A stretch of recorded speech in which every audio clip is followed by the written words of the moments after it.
Pemuda miskin tiba-tiba berkata, "Bapak itu ada di gubuk saya," pada pria kaya yang memegang foto ayahnya saat berkunjung ke makamnya dan ternyata ini yang terjadi. Halo sahabat, apa kabar semuanya? Sebelum masuk ke ceritanya, jangan lupa nyalakan subtitle dan subscribe terlebih dahulu ya. Kabut pagi di pemakaman umum Kalilaya bukanlah kabut yang romantis. Ia berbau apek, bercampur aroma tanah lembab dan bunga krisan yang mulai layu. Kabut itu menyelinap di antara nisan-nisan yang sebagian tegak, sebagian miring tertelan zaman, bagai hantu putih yang enggan pergi. Dalam kabut itulah siluet Syahrul bergerak pelan. Sapu lidi di tangannya menari-nari mengusir dedaunan kering yang bergugusan semalam. Kreek, kreek. Hanya suara sapuannya itu yang memecah kesunyian. Di usianya yang ke-21, Syahrul sudah lebih akrab dengan kematian daripada kehidupan. Kedua orang tuanya, penjaga makam sebelumnya, sudah berbaring 6 petak di belakang gubuknya. Dunianya hanya sebatas pagar tembok pemakaman yang mengelilingi lahan seluas 2 hektar itu, dan gubuk reyot di seberangnya. Penghasilannya pas-pasan, cukup untuk beras, telur asin, dan sedikit teh. Tapi ia tidak pernah mengeluh. Ia merasa bertanggung jawab. Di sini, di antara orang-orang yang telah pergi, ia justru menemukan kedamaian. Matanya, yang tajam dan penuh perhatian, menyapu seluruh area. Nisan marmer Pak Haji Junaidi yang selalu dibersihkan keluarganya setiap Jumat. Batu kali sederhana Ibu Siti yang hanya ditandai kayu, sering ia taburi bunga liar. Ia hafal semuanya. Termasuk sebuah makam yang cukup terpelihara di Blok C, nisan dari granit hitam dengan tulisan, Trisna Widodo, 1943-2014, Bapak yang selalu dirindukan. Makam itu selalu mendapat kiriman bunga segar dan perawatan rutin setiap bulan, dibayar via transfer ke seorang bernama Surti. Syahrul hanya menjalankan tugas. Belum juga ia menyelesaikan sapuannya, sebuah suara menggerus kesunyian. Suara mesin halus, bukan motor tua atau angkot yang lewat. Dari balik kabut, cahaya lampu senja mobil menyembul. Sebuah mobil hitam besar, mengkilap, jenis yang belum pernah ia lihat masuk ke jalan tanah berbatu menuju pemakaman. Mobil itu berhenti di depan gerbang. Mesinnya mendengkur rendah lalu mati. Syahrul berdiri diam, bersandar pada sapunya. Seorang pria turun. Pria itu seperti berasal dari dunia lain. Kemeja putihnya licin tanpa satu kusut pun, celana hitamnya rapih, sepatunya berkilau meski diinjakkan ke tanah becek. Wajahnya tampan tapi tegang. Garis-garis kekhawatiran terukir di sekitar mata yang sayu. Usianya mungkin sekitar 30-an. Di tangannya, ia menggenggam sesuatu yang berwarna kusam, sebuah bingkai foto. Pria itu, Fahmi, berdiri sejenak di depan gerbang, menatap hamparan nisan seolah menahan napas. Tubuhnya tampak kaku. Dengan langkah berat, ia melangkah masuk, menghindari kubangan air dengan insting yang tidak biasa dilakukan orang yang sering ke pemakaman. Arahnya jelas, Blok C menuju makam granit hitam itu. Syahrul mengamati dari kejauhan, dari balik pepohonan Kamboja yang bunganya berjatuhan. Ia tidak ingin mengganggu. Ia tahu ekspresi itu. Ekspresi orang yang sedang berduka berat, yang sedang berkomunikasi dengan sesuatu yang telah hilang. Fahmi berhenti di depan nisan bertuliskan nama ayahnya. Lututnya tertekuk perlahan, menempel di tanah yang lembab, mengotoni celana bagusnya. Ia tidak peduli. Tangannya yang gemetar menelusuri huruf-huruf di batu nisan, seolah menyentuh wajah yang dikenangnya. Lalu, ia mengangkat bingkai foto yang dibawanya. Sebuah foto lama yang sudah menguning. Tampak seorang pria berusia 50-an dengan senyum hangat, berdiri di depan rumah sederhana, tangan menempel di bahu seorang remaja, wajah Fahmi di masa lalu. Ayah. Suara Fahmi parau, tertahan, dan akhirnya pecah. Ayah, aku pulang.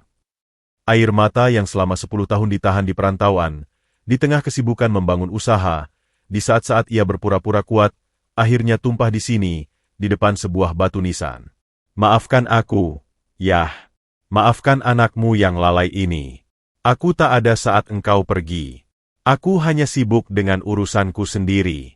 Mereka bilang kau pergi dengan cepat. Stroh.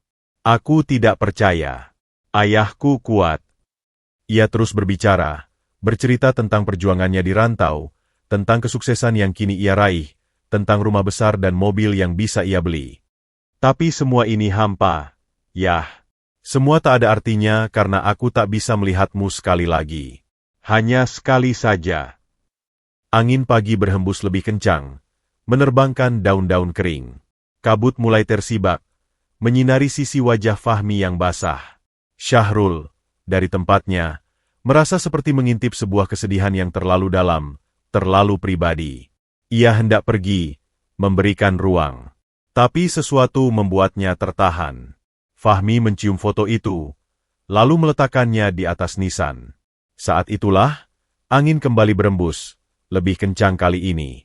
Bingkai foto yang ringan itu terlempar, jatuh miring, dan tergelincir ke tanah di samping makam. Kaca depannya retak. Fahmi segera memungutnya, membelainya dengan pilu. Syahrul, tanpa berpikir panjang, mendekat. Niatnya hanya ingin membantu. Kakinya melangkah pelan di atas tanah berbatu. Ia berhenti sekitar 3 meter dari pria itu. "Permisi, Tuan," suaranya lembut, hampir berbisik, agar tidak mengejutkan. "Ada yang bisa saya bantu?" Fahmi menoleh. Matanya yang merah dan berkaca-kaca menatap Syahrul, si penjaga makam dengan baju lusuh dan wajah yang tulus. Untuk sesaat, kemarahan dan kesedihan yang campur aduk di dadanya mencari saluran. Ia hampir membentak, menyuruh pemuda ini pergi. Tapi tatapan Syahrul yang jernih dan penuh empati meredam amarahnya. "Tidak," jawab Fahmi, suaranya serak. Ia berusaha menguasai diri. "Terima kasih. Saya hanya ingin sendiri." Syahrul mengangguk mengerti. Ia akan pergi. Namun, pandangannya jatuh pada foto di tangan Fahmi yang sedang dibelai. Foto pria tua dengan senyum hangat dan tahi lalat khas di pipi kiri. Jantung Syahrul berhenti berdetak selama sepersekian detik. Dunia di sekelilingnya seolah diam. Wajah di foto itu, ia mengenalnya. Bukan sekadar mirip. Itu adalah wajah yang sama persis dengan pria tua yang saat ini, pada detik itu juga, sedang tertidur di dipan kayu di dalam gubuknya, di seberang pemakaman ini. Pria yang ia panggil Pak Tua, yang selama 5 tahun terakhir ia rawat, ia beri makan, ia ajak bicara meski jawabannya hanya senyuman dan erangan. Darah berdesir di telinganya. Pikirannya kacau. Ini tidak mungkin. Tapi kenyataan memaksanya untuk mempercayai mata kepalanya sendiri. Tahi lalat di pipi kiri, garis kerutan di dahi, bahkan senyumnya yang khas. Semua cocok. Fahmi telah kembali memunggungi Syahrul, kembali larut dalam kesedihannya di depan batu nisan, berbisik pada sebuah nama yang ia kira telah tiada. Tanpa bisa menahan diri, didorong oleh sebuah kekuatan yang lebih besar dari rasa takut atau keraguan, Syahrul membuka mulutnya. Kata-kata itu keluar dengan sendirinya. Polos, tanpa pretensi, hanya sebuah pernyataan fakta yang ia yakini benar. "Maaf, Tuan," ulang Syahrul, sedikit lebih keras. Suaranya membuat Fahmi kembali menoleh. Kali ini dengan kerut keheranan dan sisa-sisa amarah di dahinya. Syahrul menatap lurus ke mata Fahmi yang berkaca-kaca, lalu menunjuk arah foto yang masih tergenggam di tangan pria itu. Suaranya tenang, namun penuh keyakinan yang dalam, seperti seseorang yang menyampaikan kebenaran mutlak. "Kalau foto itu ayah Tuan, bapak itu ada di gubuk saya." Udara di sekitar mereka seolah membeku. Kabut pagi yang tersisa bergerak lambat, menyelimuti kedua pria itu dalam keheningan yang mendebarkan. Perkataan Syahrul menggantung di udara basah antara mereka, seperti sesuatu yang padat dan mustahil. Fahmi hanya bisa menatapnya. Prosesor di otaknya yang terbiasa menganalisa data dan strategi bisnis mengalami error. Beberapa detik berlalu dalam diam yang memekakkan telinga. Kemudian, reaksi itu datang. Bukan air mata, bukan pertanyaan, tapi amarah yang menyala-nyala, campuran dari kesedihan yang tersayat dan perasaan dihina tepat di titik terlemahnya. "Apa yang kau katakan?" Suara Fahmi meledak, memecah kesunyian pagi pemakaman. Beberapa burung di pohon Kamboja terbang kaget. Wajahnya yang tadinya pucat kini memerah. Ia bangkit dengan gerakan kasar, tanah lembab menempel di lutut celananya. "Kau pikir ini lelucon? Kau pikir penderitaanku ini bahan tertawaan?" Syahrul mundur selangkah, bukan karena takut, tapi memberi ruang. Ia mengerti amarah itu. Di matanya yang tenang, tak ada kepanikan, hanya kesabaran yang mendalam seperti air danau. Ia tidak menarik perkataannya. Bukan lelucon, Tuan, sahutnya, suaranya tetap datar namun jelas. Saya cuma bilang yang saya tahu.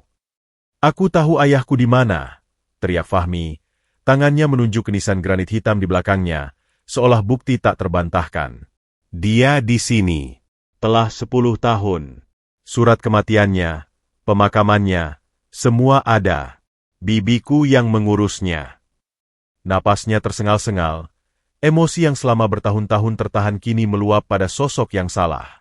Syahrul diam. Ia membiarkan gelombang kemarahan itu melandai. Ia tahu tak ada gunanya berdebat. Yang ia miliki bukan argumen, tapi bukti hidup yang bernafas di gubuknya. Pandangannya kembali tertuju pada foto di tangan Fahmi yang menggigil. Fahmi melihat arah pandang itu. Sebuah naluri kecil, yang tertanam jauh di bawah kesadaran, mulai berbicara. Kenapa pemuda ini begitu fokus pada fotonya? Kenapa matanya bukan mata seorang pembohong atau penggoda, tapi mata yang memancarkan kepastian sederhana, seperti saat seseorang menyatakan langit berwarna biru? Jika Tuan tidak percaya, ucap Syahrul perlahan, memilih kata-katanya dengan hati-hati, coba Tuan lihat baik-baik. Di pipi kirinya. Ia menunjuk tepat pada titik di foto. Ada tahi lalat kecil, bentuknya seperti biji wijen. Tepat di sini. Jarinya menunjuk ke pipi kirinya sendiri, menunjukkan lokasi. Fahmi terpana. Tahi lalat itu. Detail kecil yang bahkan sering luput dari perhatiannya sendiri. Saat ia melihat foto ini setiap malam, ia melihat senyum ayahnya, matanya, tapi tidak pernah benar-benar memperhatikan tahi lalat kecil di sana. Bagaimana mungkin seorang penjaga makam asing tahu? Dan, lanjut Syahrul, keberaniannya tumbuh melihat ekspresi Fahmi yang berubah. Di alis kanannya, dekat ujung, ada bekas luka kecil. Seperti tergores. Beliau pernah bilang, dulu waktu kecil jatuh dari pohon mangga. Sekarang, Fahmi benar-benar terdiam. Bekas luka itu. Ia ingat. Ayahnya sering bercerita tentang kejadian itu, tentang bagaimana ia, Fahmi kecil, histeris melihat darah di alis ayahnya. Cerita yang hanya diketahui keluarga inti. Darah di kepalanya Fahmi seolah mengalir deras ke kakinya, membuatnya limbung. Ia bersandar pada nisan, tangan yang memegang foto kini gemetar tak terkendali. Tidak mungkin. Gumam Fahmi, suaranya lirih, penuh dengan ketidakpercayaan yang mulai retak. Itu hanya kebetulan. Kau mungkin pernah melihat foto lain, atau... Syahrul menggeleng pelan. Saya tidak punya foto beliau, Tuan. Tapi saya punya beliau. Ia memandang jauh ke arah gubuknya di seberang pemakaman, yang atapnya nyaris tak terlihat dari balik pohon. Sudah 5 tahun. Dulu, seorang bapak-bapak bawa beliau ke sini. Bilang beliau tidak punya siapa-siapa, minta saya jaga. Dia kasih sedikit uang, janji akan kembali. Tapi tidak pernah. 5 tahun. Frasa itu menghantam Fahmi seperti palu godam. 5 tahun lalu. Itu berarti 5 tahun setelah ayahnya dimakamkan. Hitungan waktu yang kacau ini membuat kepalanya pusing. Kondisinya bagaimana? Tanya Fahmi tiba-tiba, suaranya serak. Apa yang kau ingat tentang perilakunya? Syahrul memejamkan mata sejenak, membuka album kenangan di pikirannya. Beliau sulit bicara, tapi matanya sangat hidup. Kalau senang, ujung matanya berkerut. Kalau mau minum, lidahnya menjilat bibir atasnya sebelah kiri dulu. Ia membuka mata, dan beliau sering memandang langit sore sari. Jari telunjuknya mengetuk-ngetuk lengannya sendiri, seperti menghitung sesuatu, atau mengingat sesuatu. Fahmi menutup matanya rapat-rapat. Sebuah isakan tercekik keluar dari dadanya. Itu adalah kebiasaan ayahnya. Kebiasaan kecil yang tak berarti bagi orang lain, tapi bagi Fahmi, itu adalah ciri khas. Saat ayahnya memikirkan sesuatu yang serius, atau saat menunggu Fahmi pulang sekolah dulu, jari telunjuknya selalu mengetuk lengannya dengan ritme tertentu. Semua pertahanannya runtuh. Logika berteriak ini mustahil, ini tipuan yang rumit. Tapi hati kecilnya, yang haus akan secuil harapan, berteriak lebih kencang. Bagaimana mungkin seorang penjaga makam miskin bisa merekayasa detail-detail kecil, intim, dan spesifik seperti itu? Untuk apa? Uang? Tapi pemuda ini bahkan tidak meminta apa-apa. Bawa saya ke sana, desis Fahmi akhirnya, membuka mata. Air mata telah mengalir deras di pipinya, tapi kini ada api lain di baliknya. Campuran harap, takut, dan kebutuhan untuk membuktikan. Bawa saya ke gubukmu. Sekarang. Syahrul mengangguk. Tanpa banyak bicara, ia memungkat sapunya yang tergeletak, lalu berbalik. Ia mulai berjalan menyusuri jalan setapak kecil di pinggiran areal pemakaman, menuju gerbang besi tua di sisi selatan. Fahmi mengikutinya, langkahnya goyah. Di tangannya, foto ayahnya masih ia genggam erat. Retakan di kacanya seperti mencerminkan kepercayaan dirinya yang pecah berantakan. Mereka melewati nisan-nisan lain, melewati kabut pagi yang hampir sepenuhnya tersibak, menuju sebuah jalan kecil yang memisahkan area pemakaman dengan sepetak tanah kosong dan pepohonan liar. Di sanalah, hampir tersembunyi di balik rumpun bambu dan pohon pisang, sebuah gubuk berdinding papan dan beratap seng tampak menyendiri. Asap tipis mengepul dari cerobong daruratnya. Kehidupan. Fahmi berhenti sejenak, menatap gubuk itu. Jantungnya berdegup kencang hingga ia bisa mendengarnya di telinga. Ini adalah titik antara harapan dan kekecewaan terbesar dalam hidupnya. Apakah di dalam sana ia akan menemukan kebohongan yang kejam, ataukah sebuah keajaiban yang terlambat? Syahrul sudah sampai di depan pintu bilik kayu yang sederhana. Ia menoleh ke Fahmi, memberinya waktu. Lalu, dengan sangat pelan, ia mendorong pintu yang berderit itu terbuka. "Masuklah, Tuan," bisiknya. Beliau mungkin masih tidur. Dari celah pintu yang terbuka, cahaya pagi menyusup masuk, menyinari sebagian lantai tanah yang dipadatkan dan bersih. Fahmi melihat ujung sebuah dipan kayu. Dan di atasnya, selimut butut yang menutupi bentuk seseorang. Dengan napas tertahan, Fahmi melangkah masuk. Dunia di luar seolah menghilang.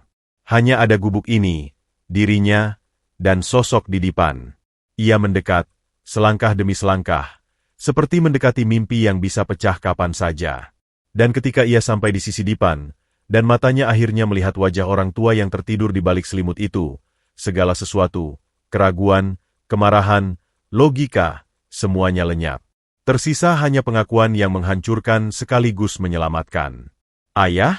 Suaranya pecah, hancur, penuh kekagetan yang tak terperi. Bab 2 berakhir dengan Fahmi yang tersungkur di samping dipan. Tangannya gemetar ingin menyentuh. Takut itu hanyalah fata morgana. Sementara Syahrul berdiri di ambang pintu, menyaksikan pertemuan yang seharusnya mustahil itu, dengan perasaan campur aduk, lega bahwa kebenaran akhirnya terungkap, dan kecemasan tentang badai pertanyaan yang pasti akan menyusul. Kata, "Ayah," itu melayang di udara pengap gubuk, menggantung penuh harap dan horor. Pak Trisna di atas dipan bergerak. Bukan gerakan tiba-tiba, melainkan sebuah pergeseran lambat, berat, seperti orang yang bangun dari tidur yang sangat dalam. Kelopak matanya yang tipis dan keriput berkedip-kedip, menyesuaikan diri dengan sorot cahaya pagi yang masuk dari celah pintu dan jendela bilik. Fahmi masih terduduk di lantai tanah. Kedua tangannya mencengkeram pinggiran dipan kayu yang kasar. Seluruh tubuhnya gemetar hebat. Ia tak berani menyentuh, takut sentuhannya akan membuat sosok itu menguap, atau justru mengonfirmasi bahwa ini adalah mayat hidup yang seharusnya telah membusuk di dalam tanah. Lalu, mata itu terbuka. Sepasang mata coklat tua, yang dulunya bersinar penuh semangat, kini tampak redup dan berawan. Tapi di dalamnya masih ada cahaya. Cahaya kesadaran.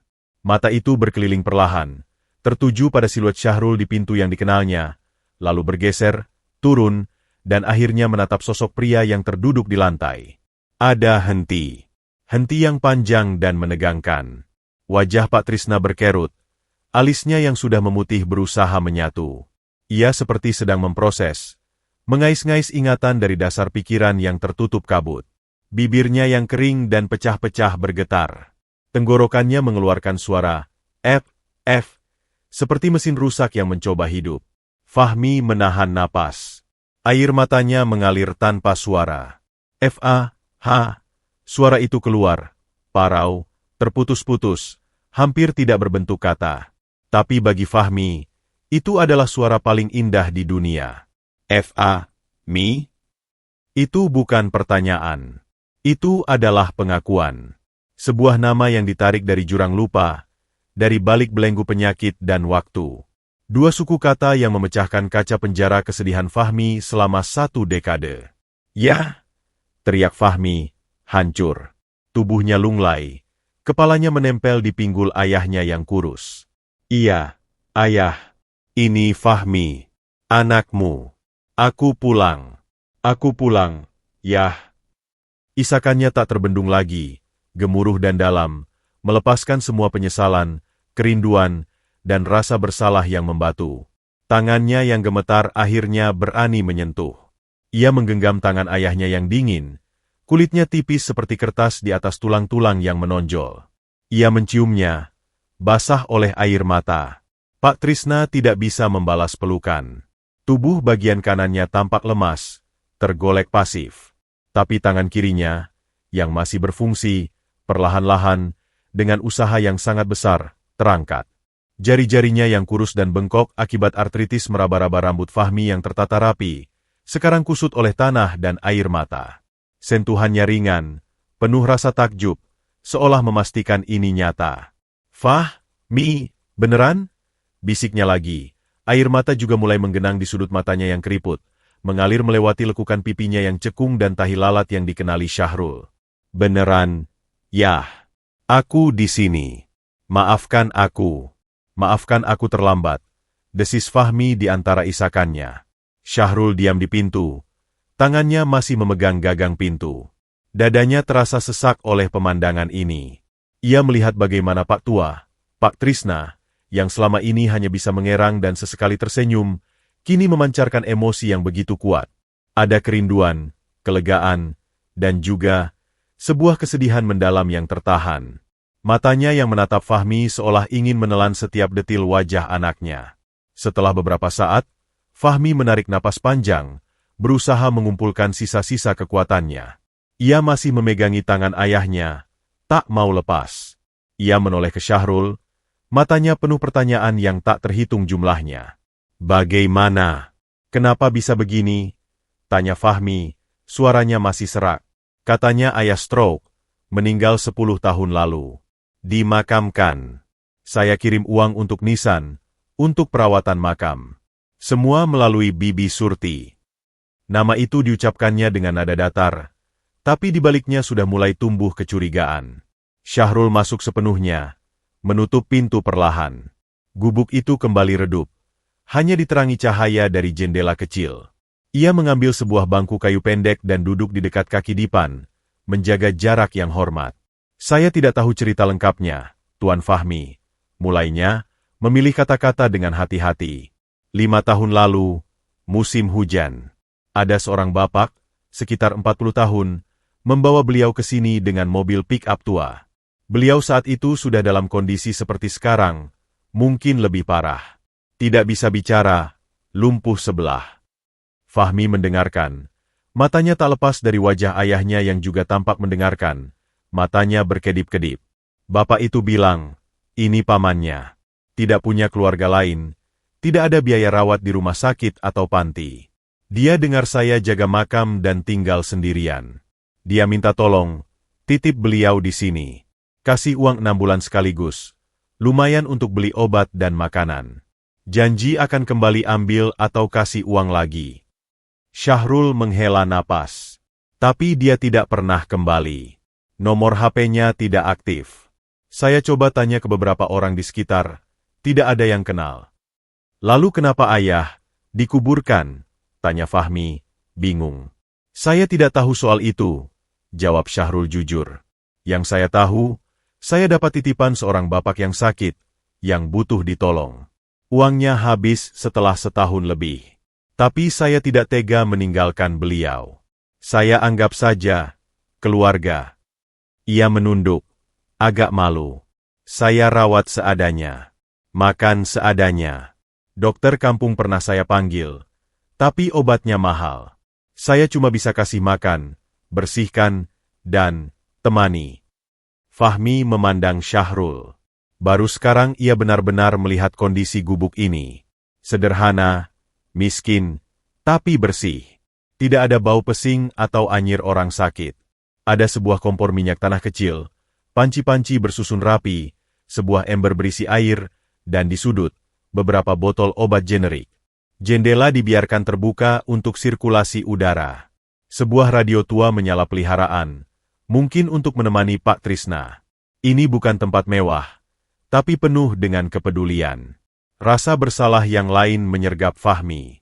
Selama ia sukses, hidup mewah, ayahnya ternyata hidup dalam kemiskinan seperti ini, dirawat oleh orang asing yang baik hati.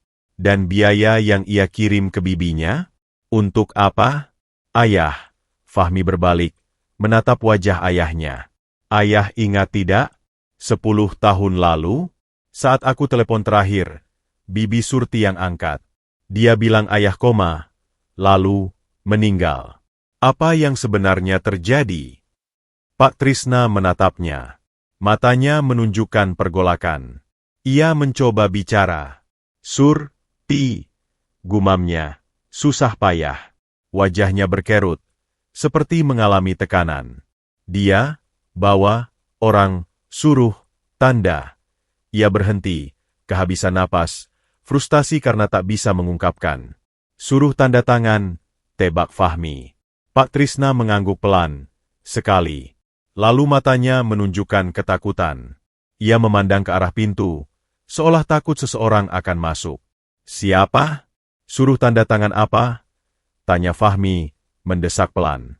Tapi Pak Trisna hanya menggeleng, lelah. Ia menutup matanya, sebuah tetes air mata lagi menetes. Sepertinya ingatan itu menyakitkan dan menguras tenaga. Fahmi tidak memaksa. Ia membelai lembut tangan ayahnya.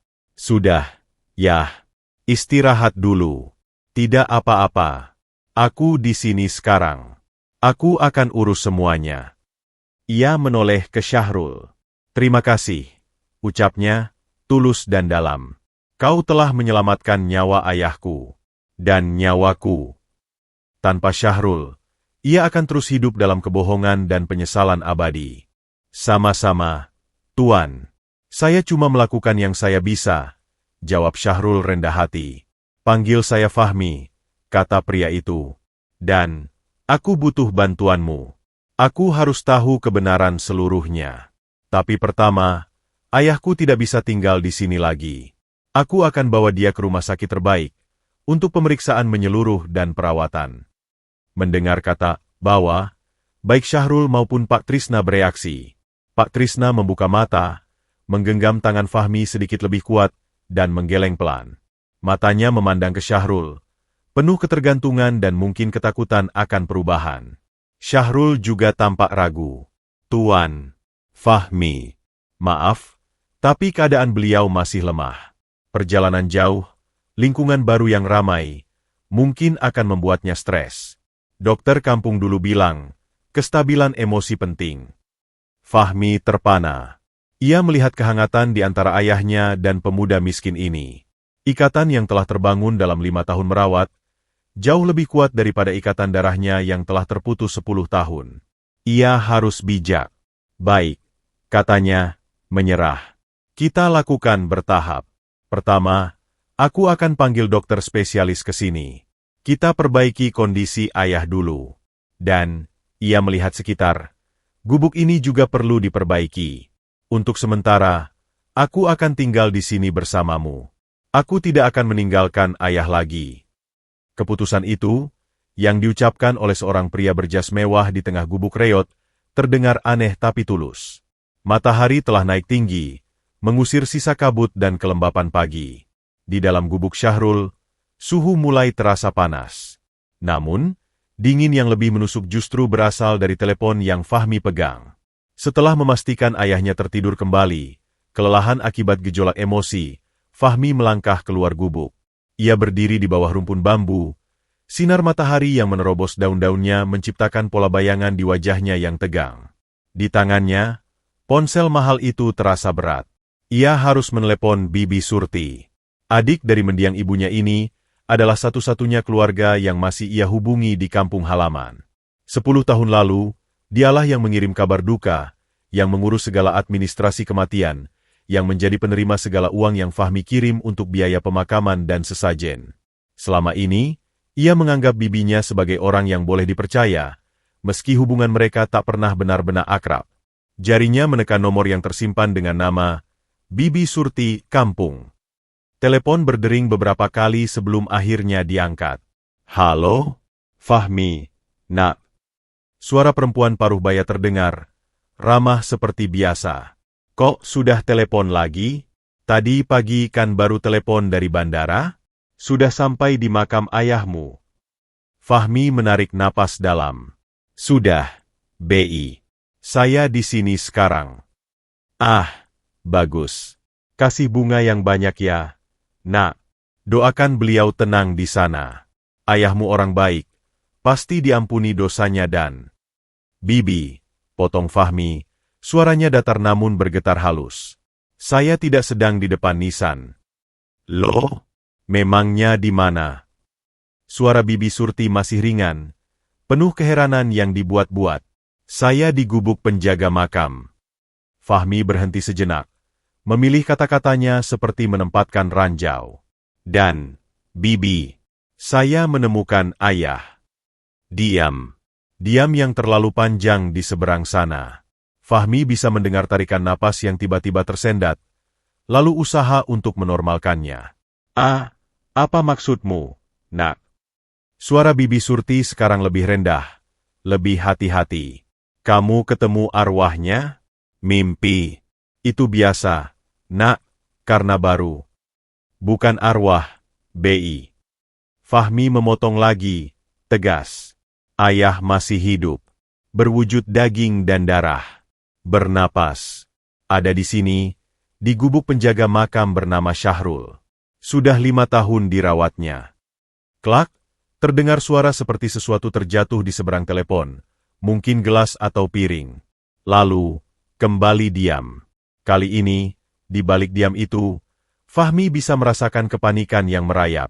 Tidak mungkin, Fahmi," bantah Bibi Surti. Suaranya sekarang lebih keras, tapi tidak meyakinkan. "Itu suara orang yang sedang berusaha membangun tembok pertahanan dengan cepat. Itu pasti orang lain. Pikiranmu sedang kacau karena sedih. Atau ada yang mau mengerjai kamu. Itu penjaga makamnya. Ya? Dia pengen uang. Dia pasti dengar kamu orang kaya, lalu cari orang tua yang mirip." "Bibi," sela Fahmi, dingin. Dia tahu tahi lalat di pipi ayah. Bekas luka di alis. Kebiasaan ayah mengetuk lengan. Hal-hal yang tidak mungkin diketahui orang luar. Dan yang paling penting, ayah mengenali saya. Dia menyebut nama saya. Lagi-lagi, hanya hembusan napas berat yang terdengar. Ketika Bibi Surti kembali berbicara, seluruh nada ramahnya telah menguap. Yang tersisa adalah suara datar, berusaha dikendalikan, tapi terdengar getir dan takut. "Fahmi, dengar baik-baik." Kalimatnya terukur. "Kamu tidak tahu apa yang terjadi 10 tahun lalu. Keadaan sangat ruwet. Ayahmu, Bapak Trisna, dia koma sangat dalam. Dokter di puskesmas sudah angkat tangan. Biaya rumah sakit besar. Waktu itu, kamu di luar negeri, susah dihubungi, katamu lagi urus proyek besar." Fahmi mengepal tangan bebasnya. Ingatan itu menyakitkan. Saat itu, ia memang sedang dalam tahap kritis membangun klien pertamanya. Ia menyesal.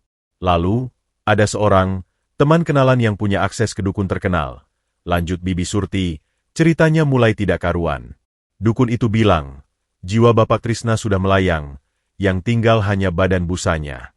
Dia bilang, lebih baik dimakamkan saja secara cepat, biar arwahnya tenang, tidak menjadi gentayangan. Itu adat sini. Fahmi, kamu yang di luar negeri lama, mungkin tidak paham. Jadi, Bibi menguburkan ayah, dalam keadaan koma? Tanya Fahmi, suaranya bergetar menahan amarah. Bukan menguburkan. Itu ritual. Setelah beberapa jam dikubur, seharusnya dia diangkat lagi, dan jiwanya akan kembali. Suara Bibi Surti terputus, dibuat-buat tersedak. Tapi waktu mau diangkat, ternyata ada orang lain yang sudah mengambilnya. Mungkin itu maling mayat, atau orang gila. Kami kira itu jasadnya dicuri untuk ilmu hitam. Kami takut, Fahmi. Lalu, untuk menutupi aib keluarga, karena ayahmu dikubur hidup-hidup, kami terpaksa menyelesaikan sertifikat kematian dan melanjutkan upacara dengan peti mati kosong. Kami tidak tahu kalau dia ternyata masih dirawat orang. Ceritanya sangat tidak masuk akal. Penuh lubang. Tapi diucapkan dengan tekanan emosi yang dramatis, seolah Bibi Surti adalah korban dari suatu kesalahan kolektif. Kenapa Bibi tidak pernah sekalipun menceritakan ini kepada saya? Selama 10 tahun, tanya Fahmi, menusuk. Kami ingin melindungimu. Nak, bantahnya cepat. Kamu sedang berjuang di rantau. Kasihan menambah bebanmu dengan cerita horor seperti ini. Dan kami pikir, ayahmu sudah tiada, jiwanya tidak akan kembali lagi. Lebih baik kamu ingat dia sebagai orang yang sudah tenang. Fahmi memejamkan mata. Kebohongan itu begitu mencolok. Ia bisa merasakannya hingga ke tulang sumsumnya. Tapi untuk sekarang, ia belum punya bukti kuat selain pengakuan ayahnya yang terbatas dan kecurigaan yang mendalam. Siapa, teman kenalan, yang bawa ayah ke dukun itu? BI? Tanya Fahmi, mencoba menjebak. Itu sudah lama. Dia juga sudah pindah. Tidak tahu rimbanya. Jawaban yang mengelak. Dan orang yang membawa ayah ke penjaga makam ini, seorang laki-laki, usia 40-an, bawa pick-up tua. Diam lagi. Lebih pendek kali ini. Saya tidak tahu. Mungkin itu orang yang mencuri jasad ayahmu dari kubur. Atau mungkin dukun itu sendiri yang merasa bersalah lalu menitipkannya. Banyak kemungkinan, Fahmi. Fahmi tahu ia tidak akan mendapatkan kebenaran dari telepon ini. Bibi Surti sudah berada dalam mode bertahan total. Baik, Bibi, kata Fahmi, tiba-tiba mengubah nada menjadi lebih lunak, berpura-pura termakan oleh dramanya. Ini sangat mengejutkan. Saya perlu waktu untuk mencerna. Iya, Nak, iya. Kamu harus istirahat. Jangan percaya begitu saja sama orang asing itu. Hati-hati, dia pasti mau sesuatu. Suara Bibi Surti kembali, hangat, penuh kepedulian. Saya akan rawat ayah dulu di sini. Saya panggilkan dokter. Nanti saya beritahu lagi perkembangannya. Jangan, Fahmi, bantah Bibi Surti, cepat. Itu tidak aman. Bawa saja ke rumah sakit di kota, atau lebih baik saya yang jemput, bawa ke sini, ke rumah saya. Biar Bibi yang rawat. Kasihan sekali ayahmu, hidup berpindah-pindah di tangan orang asing. Permintaan itu semakin menguatkan kecurigaan Fahmi. Bibinya ingin mengendalikan kembali situasi, dan mengendalikan ayahnya. Nanti saja, Bei. Ayah masih sangat lemah. Gerak sedikit saja bisa bahaya. Biar saya yang atur dulu. Doakan saja. Fahmi mengakhiri pembicaraan dengan cepat sebelum bibinya bisa membantah lagi. Saya telepon lagi nanti. Ia menutup telepon. Tangannya menggigil, bukan karena sedih, tapi karena kemarahan yang mendidih. Ia menatap layar ponselnya, lalu melihat ke arah gubuk. Dari jendela kecil, ia bisa melihat Syahrul sedang membasuh muka Pak Trisna dengan handuk lembut, berbicara pelan untuk menenangkannya. Kontras itu menyayat hatinya. Di luar, ada keluarga darah yang ternyata penuh kebohongan dan kemungkinan besar niat jahat. Di dalam gubuk reot, seorang pemuda miskin memberikan kasih sayang tulus tanpa pamrih. Fahmi menghidupkan ponselnya lagi. Kali ini, ia tidak menelepon keluarga. Ia mengirim pesan singkat kepada asisten pribadinya di Jakarta. Rinto, batalkan semua agenda saya untuk 2 minggu ke depan. Urusan darurat keluarga. Lalu, carikan saya dokter spesialis saraf dan penyakit dalam yang bisa home visit ke daerah terpencil di Jawa Tengah. Koordinat saya kirim. Bayar berapapun. Dan, selidiki seseorang. Surti, usia 55 tahun, tinggal di desa Sriwedari, serta semua hubungan keuangannya dengan saya selama 10 tahun terakhir. Diam-diam. Balasan datang hampir seketika. Siap, Pak Fahmi. Dokter akan diatur. Penyelidikan segera dimulai. Fahmi mematikan ponselnya. Ia menarik napas panjang, menghirup udara kampung yang masih asri namun kini terasa beracun oleh kebohongan. Ia tahu, pertempuran baru saja dimulai. Pertempuran untuk mengungkap kebenaran, melindungi ayahnya, dan mungkin berhadapan dengan orang yang selama ini ia anggap keluarga. Ia berjalan kembali ke gubuk. Saat ia membuka pintu, Pak Trisna membuka mata. Tatapan ayahnya langsung mencari wajah Fahmi, dan di dalamnya, Fahmi melihat sebuah pertanyaan yang jelas. Kamu bicara dengan Surti? Fahmi hanya mengangguk pelan, lalu duduk di samping Dipan. Ia menggenggam tangan ayahnya lagi. Ayah tidak usah khawatir, bisiknya, dengan keyakinan yang baru ia temukan. Tidak ada yang akan menyakiti ayah lagi. Tidak ada yang akan memisahkan kita lagi. Saya janji. Janji itu ia ucapkan tidak hanya untuk ayahnya, tetapi juga untuk dirinya sendiri, dan untuk Syahrul yang kini telah menjadi bagian dari pertempuran ini. Suasana di gubuk Syahrul berubah total dalam beberapa jam. Ketegangan akibat telepon dengan Bibi Surti berganti dengan ritme sibuk yang asing bagi tempat itu. Fahmi bekerja dengan efisiensi khas seorang pengusaha. Setelah mengirim koordinat, tak sampai 3 jam, sebuah mobil SUV tahan banting berwarna gelap menyusuri jalan tanah menuju kompleks pemakaman. Dari dalamnya turun 2 orang. Seorang dokter parubaya berkacamata dengan tas besar berisi peralatan portabel, dan seorang perawat pria berbadan tegap yang sekaligus bertindak sebagai sopir dan pengawal pribadi Fahmi, Anton. Kehadiran mereka membuat warga sekitar berkerumun dengan penasaran. Bisik-bisik berembus tentang penjaga makam dapat jodoh orang kaya, atau maling mayat ketahuan. Tapi Fahmi tidak peduli. Ia mempersilakan mereka masuk ke gubuk, sementara Syahrul dengan setia membantu membawa peralatan. Matanya berbinar heran melihat teknologi medis yang dibawa. Pemeriksaan berlangsung teliti namun penuh kehati-hatian. Dr. Arif, spesialis saraf itu, mengangguk-angguk pelan saat memeriksa respons Pak Trisna. Stroke hemoragik lama di belahan otak kanan, bisiknya pada Fahmi setelah selesai. Menyebabkan kelumpuhan sisi kiri tubuh dan gangguan bicara yang berat. Namun, saya lihat ada usaha perawatan fisioterapi dasar yang bagus. Otot tidak terlalu kaku, tidak ada luka dekubitus. Itu luar biasa untuk kondisi tempat seperti ini. Pujian tidak langsung itu ditujukan pada Syahrul yang sedang menyeduhkan teh untuk tamu.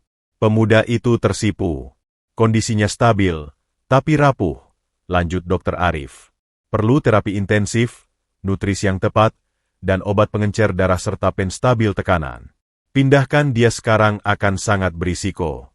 Stres bisa memicu stroke ulang. Fahmi menghela napas lega sekaligus cemas. Jadi, kita rawat di sini dulu. Ya, saya akan tinggal di kota terdekat selama beberapa hari, datang tiap pagi dan sore. Anton bisa membantu perawatan harian. Kita kuatkan dulu. Dr. Arif menatap Fahmi. Dan, Pak Fahmi, ada sesuatu. Dari hasil USG portable, saya menemukan bekas luka lama di kepala belakang. Bentuknya tidak seperti jatuh biasa. Lebih seperti benturan dengan benda tumpul. Kata-kata itu seperti petir di siang bolong.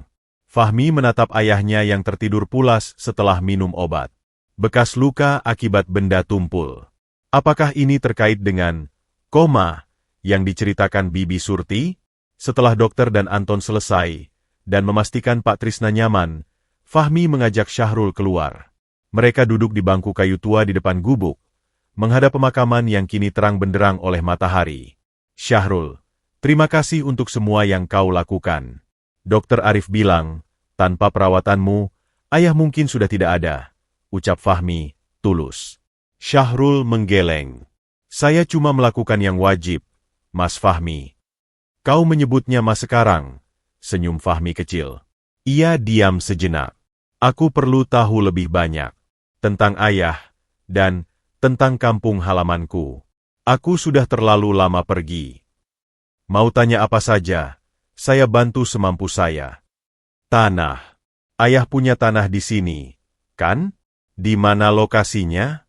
Apa masih ada? Syahrul mengernyit. Tanah. Saya ingat dulu ada kabar. Tanah Pak Trisna di pinggir jalan menuju kota. Dulu biasa ditanami singkong. Sekarang, ia ragu. Sekarang katanya sudah jadi bengkel. Bengkel? Fahmi terdiam. Siapa pemiliknya? Saya tidak yakin. Tapi yang pegang katanya keluarga Bu Surti. Keponakannya, Rendra, yang sering nongkrong di warung dekat sini. Dia cerita sombong dapat proyek bangun bengkel. Nama, Rendra, itu seperti kunci yang membuka pintu pertama. Fahmi mengangguk. Pikirannya bekerja cepat. Ia membuka ponselnya, membuka email dari asistennya, Rinto. Laporan pertama sudah masuk, ringkas dan mengerikan. Laporan sementara. Transfer selama 10 TH, total transfer ke rekening Surti, 1,2 miliar rupiah, untuk biaya pemakaman, perawatan makam, sumbangan, DLL. Catatan makam biaya perawatan makam sebenarnya hanya Rp50.000 bulan. Total maksimal 6 juta rupiah untuk 10 TH. Sertifikat tanah atas nama Trisna Widodo, ayah, di Desa Sriwedari, luas 2.500 m2. Status, sudah beralih nama setahun setelah kematian Trisna ke nama Surti dengan akta hibah wasiat di notaris setempat. Nilai tanah saat ini, karena rencana jalur tol arteri, nilai tanah tersebut diperkirakan 5 miliar rupiah. Fahmi menatap layar. Dadanya sesak oleh kemarahan yang mendidih. Hibah wasiat. Ayahnya memberikan tanah itu kepada Surti setelah meninggal. Itu pasti pemalsuan. Itu pencurian dengan kedok kematian. Mas Fahmi, ada apa? Tanya Syahrul, melihat perubahan drastis di wajah Fahmi. Dia mencuri, Syahrul. Bisik Fahmi, suaranya parau oleh amarah yang tertahan. Bibiku. Dia menguburkan ayahku hidup-hidup, atau setidaknya membuangnya, lalu memalsukan kematian, menguras uangku, dan mencuri tanah warisanku. Ia menunjukkan layar ponsel pada Syahrul yang hanya bisa membaca sekilas. Lihat, nilainya 5 miliar. Angka itu tak berarti bagi Syahrul, tapi ia mengerti besarnya pengkhianatan. Lalu, kenapa mereka tidak? Ia tak sanggup menyelesaikan. Kenapa mereka tidak membunuh Pak Trisna saja sekalian? Kenapa menitipkannya? Itu yang harus kita cari tahu, kata Fahmi, berdiri. Mungkin mereka tidak tega membunuh langsung. Atau takut dosa. Atau mungkin ada saksi. Atau jangan-jangan mereka pikir ayah akan mati dengan sendirinya setelah dititipkan. Ia menatap Syahrul. Kau adalah faktor yang tak terduga. Kau yang membuat ayah tetap hidup. Syahrul menggigil, menyadari betapa dekatnya maut dengan orang yang ia rawat. Sekarang, mereka tahu ayah masih hidup dan aku tahu kebenarannya. Mereka pasti panik. Lanjut Fahmi, analitis. Mereka punya dua pilihan, menghilangkan bukti, ayah, atau mengamankan asetnya, tanah, dengan cara lain. Telepon bibiku tadi, dia ingin menjemput ayah. Itu berbahaya. Kita harus lapor polisi, usul Syahrul. Belum. Kita butuh bukti yang lebih kuat. Akta hibah wasiat itu kunci. Bagaimana ayah yang diklaim sudah meninggal bisa menandatangani hibah? Itu pemalsuan dokumen dan tanda tangan. Tapi kita butuh ahli, butuh waktu. Fahmi memandang ke arah jalan utama. Pertama, kita perlu mengamankan posisi. Anton akan tinggal di sini. Jaga ayah. Dokter Arif akan bolak-balik. Dan kau. Ia menepuk pundak Syahrul. Kau adalah saksi kunci. Kau tahu siapa yang menitipkan ayah. Kita harus menemukan orang itu. Masa? Iya, Mas? Dia sudah menghilang 5 tahun. Orang tidak pernah benar-benar hilang. Dia pasti punya kenalan, keluarga, jejak. Kita cari dari sini. Fahmi sudah mengambil keputusan. Aku akan pergi ke kantor desa, lihat arsip-arsip lama. Lalu ke notaris yang mengesahkan akta hibah itu. Kau, ia menatap Syahrul, kau tanya sekitar, dengan hati-hati. Tentang Rendra, tentang bengkel itu. Tapi jangan cerita tentang ayah. Katanya saja mau cari kenalan lama. Syahrul mengangguk, merasa seperti terlibat dalam film. Dan Untuk kau, kata Fahmi tiba-tiba, suaranya lembut. Mulai sekarang, kau dapat gaji. Sebagai perawat ayah dan temanku. Jangan menolak. Ini sudah sepantasnya. Sebelum Syahrul bisa membantah, Anton keluar dari gubuk. Pak, ada orang mau ketemu. Bilangnya keluarga. Fahmi dan Syahrul saling pandang. Mereka berdua bangkit. Dari balik rumpun bambu, muncul seorang pemuda berkaos oblong lusuh, celana jeans robek, rambut acak-acakan. Wajahnya sembab, mata kecil yang licik menyipit melihat mobil SUV dan kondisi gubuk yang kini ramai. Di tangannya, setengah terlihat, sebotol minuman keras. Ini dia, bisik Syahrul pada Fahmi. Rendra. Wah, wah, wah. Ternyata benar kabarnya. Ucap Rendra, suaranya serak. Si Fahmi kaya raya udah pulang. Dan nemuin harta karun di gubuk si gila makam. Tatapannya tajam menusuk ke arah Fahmi. Salam kenal, Mas. Aku Rendra, ponakan Bu Surti. Atau, mungkin sekarang kita harus sebut, calon partner bisnis. Bau alkohol dan sikap sok kuasa Rendra bagai awan hitam yang mencemari udara bersih di sekitar gubuk. Fahmi langsung memasang mode pertahanan. Ia melangkah sedikit ke depan, secara halus menempatkan tubuhnya di antara Rendra dan pintu gubuk tempat ayahnya terbaring. Rendra, sambut Fahmi, nada datar dan profesional, seperti sedang menyapa rekan bisnis yang tak diinginkan. Ada yang bisa saya bantu? Rendra mengukur Fahmi dari ujung kepala sampai kaki. Tatapannya penuh cemooh. Wah, langsung tutup pontia, om pulang dari Elen. Beda sama orang kampung yang muter-muter dulu. Ia melirik arah Anton yang berdiri tegap di samping mobil, dan ke Syahrul yang diam dengan ekspresi waspada. Lagi sibuk. Nih, urusin mayat hidup. Ucapan itu menusuk. Fahmi menahan gejolak di dadanya. Kalau urusan keluarga, lebih baik kita bicara di tempat lain. Jangan ganggu orang sakit. Orang sakit. Rendra terkekeh keras. Tak bermodal. Katanya sih udah mati 10 tahun. Om. Masa? Ia hidup lagi? Jangan-jangan ini mayat kesambet. Atau lu lagi kena tipu tukang sulap. Ia mendekat selangkah. Baunya semakin menyengat. Bibi Surti udah cerita. Dia khawatir banget. Katanya lu percaya sama omongannya si gembel penjaga makam ini. Ia menunjuk Syahrul dengan jempol. Syahrul mengepal tangan, tapi tetap diam. Ia terbiasa dengan hinaan, tapi kali ini terasa berbeda, lebih berbahaya. Kami datang baik-baik. Om, lanjut Rendra, pura-pura merendah. Biarin kami bawa. Pak Tua, itu ke rumah Bibi. Dirawat beneran. Di sini, gubuk bobrok. Sama anak kemarin sore yang kerjanya cuma nyapu kuburan. Kasian, dong. Dia di sini baik-baik. Sudah ada dokter spesialis. Balas Fahmi singkat. Ah, dokter. Pinter banget ya cari perhatian. Rendra menyeringai ke arah Syahrul. Dulu dikasih duit buat rawat. Diam aja. Sekarang tahu ada anaknya yang tajir. Langsung ngasih tahu. Hitung-hitunganmu jitu juga. Hah? Itu terlalu jauh. Fahmi melihat amarah mulai membara di mata Syahrul. Sesuatu yang jarang terlihat. Dia tidak minta apa-apa. Rendra. Berbeda dengan orang-orang tertentu. Rendra tak tersinggung.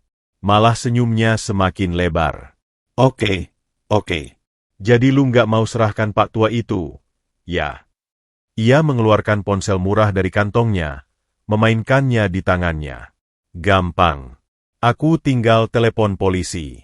Laporan, penjaga makam diduga menculik dan menyekap orang tua, lalu menyuruh orang lain pura-pura jadi anaknya buat minta tebusan.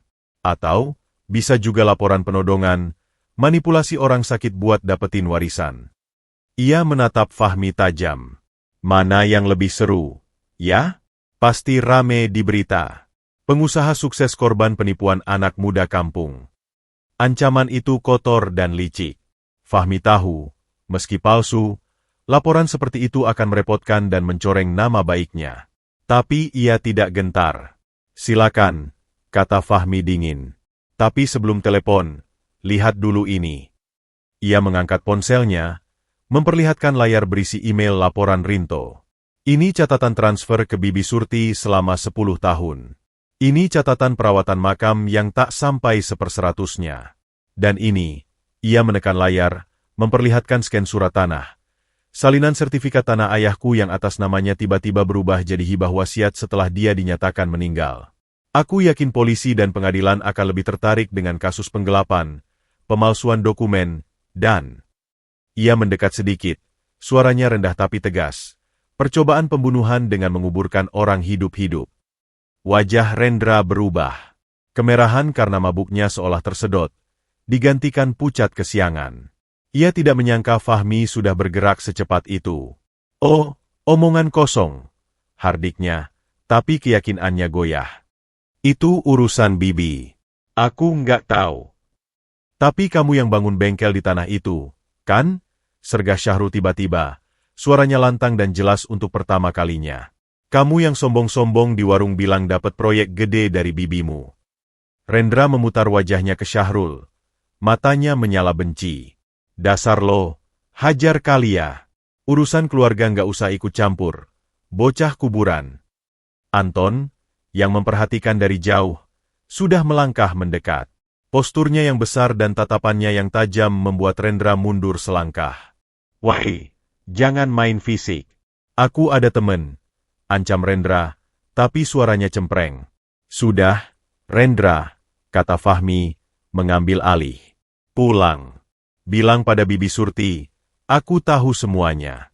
Ayahku tetap di sini, dengan penjagaan ketat. Urusan tanah dan uang akan kuselesaikan lewat jalur hukum. Kalau dia mau berunding baik-baik, aku terbuka. Tapi kalau main kotor seperti ancaman tadi, Fahmi menatapnya dalam-dalam. Aku punya sumber daya untuk melawan yang akan membuat kalian menyesal. Kata-kata itu diucapkan dengan tenang namun penuh wibawa.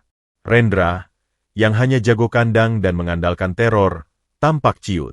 Ia melirik Anton, lalu ke mobil mewah, lalu ke Fahmi yang berdiri tegak penuh kendali. Okelah, Om keren, gumam Rendra, mengundurkan diri. Tapi ini belum beres. Bibi nggak akan tinggal diam. Ia menunjuk ke arah gubuk. Dan lo, Syahrul, jaga diri lo baik-baik. Kuburan itu luas, banyak yang bisa terjadi. Ancaman itu menggantung di udara. Rendra lalu berbalik dan melengos pergi. Langkahnya masih goyah namun penuh dendam. Setelah Rendra hilang dari pandangan, ketegangan sedikit mereda. Fahmi menarik napas panjang. Anton, dari sekarang jaga ketat. Siapapun yang mendekat tanpa izin, laporkan. Dan pasang kamera pengintai sederhana di sekeliling gubuk. Siap, Pak. Fahmi menoleh ke Syahrul. Pemuda itu berdiri kaku, napasnya sedikit tersengal. Kau baik-baik saja. Syahrul mengangguk, tapi matanya masih memandang ke arah Rendra pergi. Dia tidak akan berhenti, Mas Fahmi. Rendra itu terkenal jahat. Dulu pernah hampir membacok orang karena utang judi. Kita akan waspada. Dan kau, Fahmi meletakkan tangan di pundak Syahrul. Jangan keluar sendirian dulu. Tetap di sekitar sini. Syahrul mengangguk lagi, lalu pandangannya tertuju ke dalam gubuk. Bagaimana dengan beliau? Apa dia dengar? Mereka berdua masuk. Pak Trisna terbaring dengan mata terbuka. Pipinya basah oleh air mata. Ternyata, ia mendengar segalanya. Tangannya yang aktif bergetar, mencoba membentuk sesuatu. Fahmi segera berlutut. Ayah, jangan takut. Mereka tidak akan bisa mendekat. Pak Trisna menggeleng pelan. Bibirnya bergetar. Ya, gumannya, susah payah. Ren, Doktoranda, J.A., Head. Rendra jahat. Iya, ayah, kami tahu, bisik Fahmi, membelainya. Pak Trisna memandang Syahrul, matanya memohon. Jaga dia. Ayah mau saya jaga Syahrul? Tanya Fahmi. Pak Trisna mengangguk, sekali, penuh keyakinan. Syahrul terharu. Di tengah ketakutannya sendiri, Pak Tua justru mengkhawatirkannya. Kami akan saling menjaga. Yah, janji Fahmi. Kami sudah menjadi tim. Malam itu, gubuk Syahrul berubah menjadi benteng. Anton mengatur posisi jaga. Dr. Arif, setelah memeriksa sekali lagi, memutuskan untuk menginap di mobil SUV yang luas sebagai langkah antisipasi. Fahmi dan Syahrul duduk di dalam, menjaga Pak Trisna yang akhirnya tertidur lelah. Dengan cahaya lampu minyak, karena listrik belum masuk, Fahmi membuka laptopnya. Pencarian bukti dimulai. Ia menyusun timeline, menghubungkan titik-titik. Sementara itu, di kamarnya yang sederhana di kota, Rendra melapor dengan muka masam kepada Bibi Surti via telepon. Gagal, BI. Si Fahmi udah tahu segalanya. Dia punya bukti transfer dan soal tanah. Dia ancam balik pakai hukum. Suara di seberang telepon dingin seperti es. Tenang. Dia cuma menggertak. Bukti dia lemah. Yang penting kita pegang orang tuanya. Tanpa orang tua, cerita dia cuma omongan. Tapi di sana dijaga ketat. Ada bodyguard-nya gede. Kita tidak perlu langsung. Dia tidak akan tinggal selamanya di kuburan. Waktunya masih banyak. Ada jeda. Dan, ada cara lain untuk membuat si penjaga makam itu menarik diri. Setiap orang punya titik lemah. 3 hari berlalu dalam keadaan siaga tinggi. Ritme baru terbentuk di gubuk Syahrul. Pagi dan sore, Dr. Arif datang untuk terapi dan evaluasi. Kondisi Pak Trisna menunjukkan kemajuan kecil namun signifikan. Ia sudah bisa menggerakkan jari-jari kaki kirinya sedikit, dan ucapannya sedikit lebih jelas. Anton menjaga perimeter dengan cekatan, memasang 2 kamera wireless yang mengirim umpan langsung ke tablet Fahmi. Syahrul, meski waspada, tetap menjalankan tugasnya membersihkan makam, meski kini dengan pengawasan Anton. Fahmi sibuk mengumpulkan bukti dari jarak jauh. Rinto, asistennya, mengirimkan dokumen-dokumen pendukung, surat keterangan dokter desa yang sudah pensiun, catatan notaris yang mencurigakan, dan bahkan wawancara tersamar dengan tetangga lama Pak Trisna yang mengungkapkan bahwa hubungannya dengan Bibi Surti tidak pernah akur. Namun, bukti terkuat, saksi mata yang menitipkan Pak Trisna, masih hilang.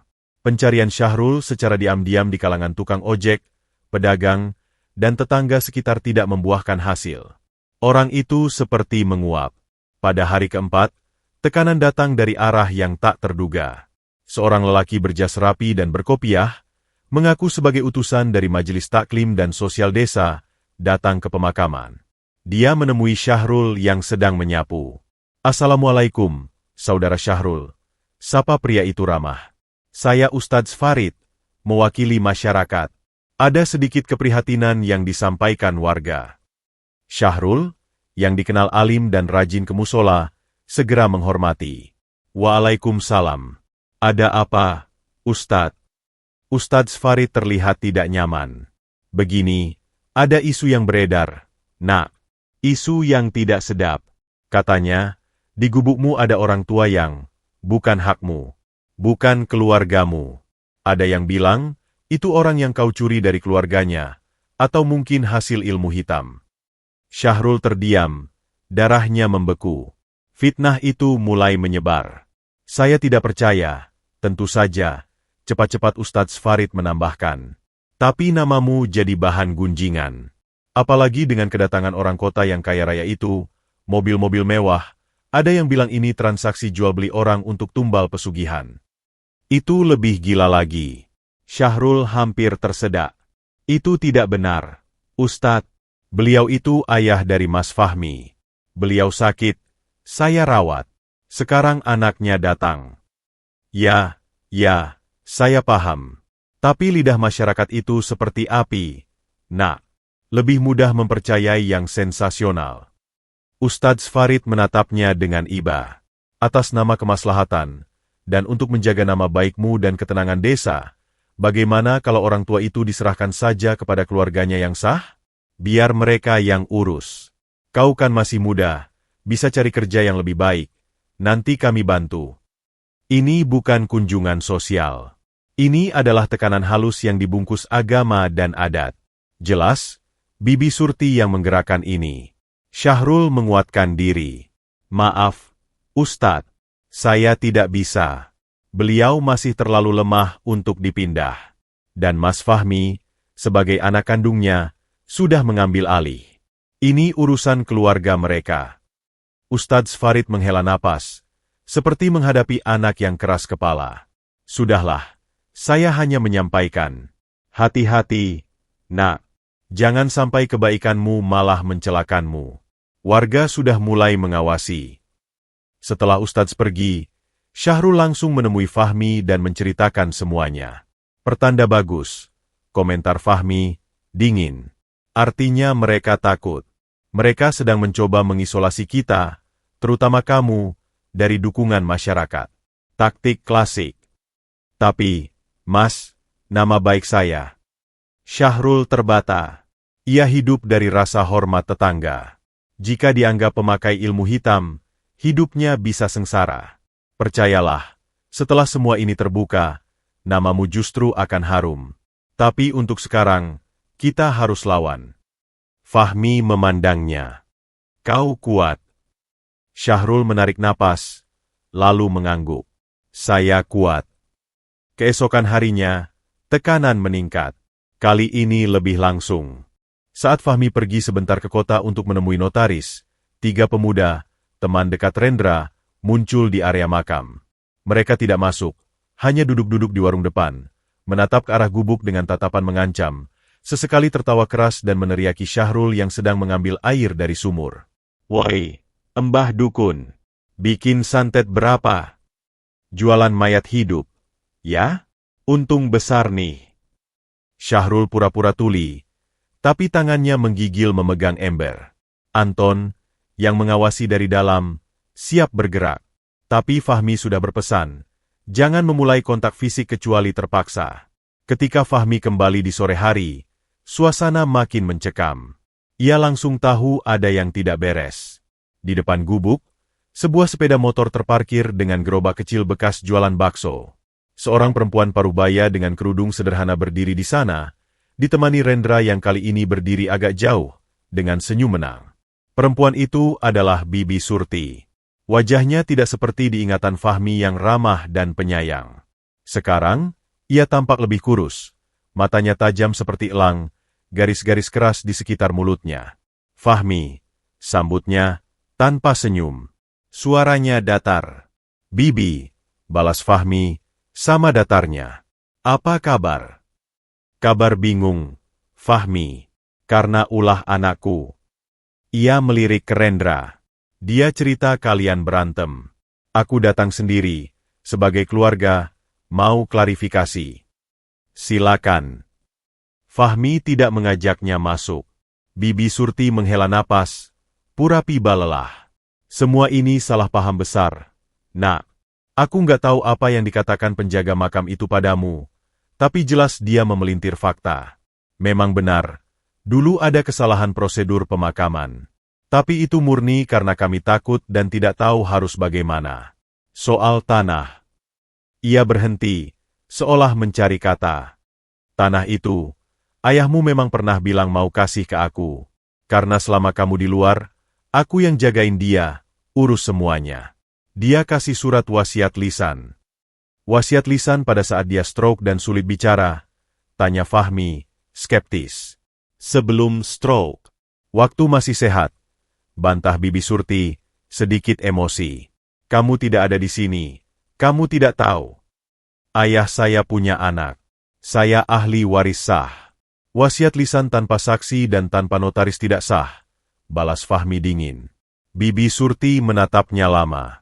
Pertempuran di balik tatapan itu nyata. Akhirnya, ia mengeluarkan amplop coklat dari tasnya. Aku bawa ini. Akta hibah wasiat yang sah dan bersegel. Dan, aku juga bawa tawaran. Fahmi mengambil amplop itu, membacanya sekilas. Dokumen itu tampak resmi, dengan tanda tangan dan cap notaris. Tanda tangan, Trisna Widodo, di sana tampak mirip. Tapi bagi mata Fahmi yang terbiasa melihat tanda tangan ayahnya, ada kejanggalan di huruf T yang biasanya lancip. Ini palsu, kata Fahmi langsung. Bisa dibuktikan di pengadilan nanti, sahut Bibi Surti cepat, tidak terbantah. Tapi prosesnya lama, mahal, dan melelahkan. Sementara ayahmu butuh ketenangan. Ia melangkah mendekat, suaranya berbisik. Ini tawaranku, kita damai. Kau boleh rawat ayahmu. Tanah itu, sudah terlanjur aku urus, sudah ada bangunan. Aku ganti rugi padamu. Sekarang juga. Tunai. Fahmi mengerutkan kening. Berapa? 500 juta. Fahmi hampir tertawa getir. Tanah senilai 5 miliar ditawar 500 juta. Itu bukan ganti rugi, itu penghinaan. Atau, lanjut Bibi Surti, matanya berbinar licik. Pilihan kedua, kau tidak kasih apa-apa, tapi aku akan lapor polisi bahwa kau dan si penjaga makam itu bersekongkol memalsukan kematian dan menyembunyikan ayahmu untuk menghindari hutang-hutangnya yang banyak dulu. Aku punya saksi yang siap bersumpah ayahmu punya hutang miliaran pada rentenir, dan kamu pulang untuk mengelabui mereka dengan cerita kematian palsu. Itu adalah skenario yang lebih keji. Fahmi melihat betapa putus asanya wanita ini. Kau pikir polisi akan percaya? Tanya Fahmi. Percaya atau tidak, itu akan menghancurkan reputasimu. Nak, perusahaanmu di Jakarta? Kontrak-kontrakmu? Tidak ada yang mau kerjasama dengan orang yang terlibat skema penggelapan dan pemalsuan, meski hanya dugaan. Dan si penjaga makam itu, ia menunjuk ke arah Syahrul yang berdiri di pintu. Dia akan habis di penjara. Kau bisa selamat dengan uangmu, tapi dia, orang miskin seperti dia akan tenggelam. Itu pukulan rendah. Bibi Surti tahu titik lemah Fahmi, rasa tanggung jawabnya pada Syahrul. Fahmi mengepal tangan. Ia terjepit. Berikan aku waktu untuk berpikir, ucap Fahmi akhirnya, membeli waktu. Wajar. Tapi jangan lama-lama. Besok sore, aku tunggu jawabanmu di sini. Bibi Surti memandang ke dalam gubuk, mencoba melihat wajah kakak iparnya. Dan, tolong bilang pada kakak Trisna, aku minta maaf atas semua kesalahpahaman. Aku hanya ingin yang terbaik untuk keluarga. Setelah Bibi Surti dan Rendra pergi, Fahmi masuk ke dalam gubuk dengan langkah berat. Ia duduk di samping ayahnya. Pak Trisna memandangnya. Matanya penuh pertanyaan dan kekhawatiran. Ayah, bisik Fahmi. Bibi Surti bilang, dulu ayah punya hutang banyak. Benarkah? Pak Trisna menggeleng keras. Matanya membesar. Tidak, gumannya, keras. Dia, yang, hutang. Aku, tolong, dia, minta, tanah. Pecahan cerita itu mulai menyambung. Bibi Surti yang punya hutang, meminta bantuan Pak Trisna, lalu menggunakan tanahnya sebagai jaminan, atau malah merampasnya? Fahmi mengangguk, pelan. Saya percaya ayah. Ia menatap Syahrul. Kau dengar tawaran mereka? Syahrul mengangguk. Wajahnya pucat. Mereka mau menjebak saya, ya mas? Ya, itu ancaman serius. Tapi aku tidak akan menyerah, dan tidak akan membiarkan mereka menyentuhmu. Fahmi berdiri, tekadnya mengeras. Mereka memberi waktu sampai besok sore. Itu waktu yang mereka berikan pada kita untuk ketakutan. Tapi kita akan gunakan untuk menyerang balik. Menyerang? Tapi bukti kita masih kurang. Kita punya 1 malam dan 1 hari. Kita akan cari saksi itu. Dan kita mulai dari orang terdekat, Rendra sendiri. Malam itu, di dalam gubuk yang hanya diterangi lampu minyak dan cahaya redup dari tablet Fahmi, sebuah rencana berisiko tinggi disusun. Waktu mereka hanya 24 jam. Rendra adalah kuncinya, bisik Fahmi, menunjuk foto lelaki itu yang diambil diam-diam oleh Anton. Dia pengangguran, pemalas, dan penggembira. Tapi dia tahu segalanya. Dia yang bangun bengkel di tanah ayah, dia yang jadi tangan kanan Bibi Surti. Tapi bagaimana buat dia bicara? Tanya Syahrul. Dia pasti diatur bibinya. Setiap orang punya kelemahan. Menurut ceritamu, dia suka judi dan minum. Besok pagi, saat dia masih mabuk atau lagi keluar dari tempat judi, itulah saatnya. Fahmi menatap Syahrul dan Anton. Anton akan mengawasi dari jauh. Kau, Syahrul, yang akan mendekatinya. Syahrul menelan ludah. Saya? Tapi dia benci saya. Justru karena dia menganggapmu lemah, dia akan lengah. Kau bukan ancaman baginya. Aku terlalu mencolok. Anton terlalu menyeramkan. Tapi kau bisa jadi korban yang datang mengibah.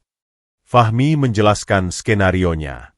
Syahrul akan berpura-pura ketakutan, meminta Rendra untuk membujuk Bibi Surti agar tidak melaporkannya ke polisi. Sebagai imbalan, Syahrul akan menawarkan sesuatu, informasi tentang di mana Fahmi menyimpan dokumen asli bukti-buktinya. Kita beri dia umpan. Bilang saja aku punya brankas portabel di mobil. Kuncinya ada padaku. Tapi kau tahu kombinasi angkanya karena pernah lihat aku buka. Kau tawarkan kombinasi itu sebagai tanda kerjasama. Lalu, tanya Syahrul, jantungnya berdegup kencang. Anton akan mengatur agar Rendra berhasil mencuri brankas itu. Di dalamnya, kita isi dengan dokumen palsu yang terlihat meyakinkan, tapi juga kita pasang alat perekam suara kecil.